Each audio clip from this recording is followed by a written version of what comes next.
500 gram tempe padat kita potong-potong sesuai selera, kemudian kita goreng.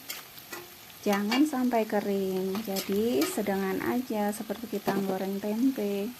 Kemudian angkat, goreng lagi sampai selesai.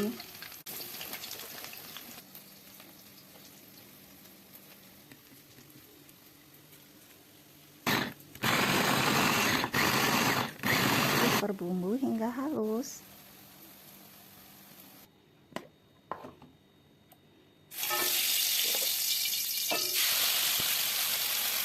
Tumis bumbu dengan sedikit minyak. Jangan lupa masukkan daun salam dengan tuasnya.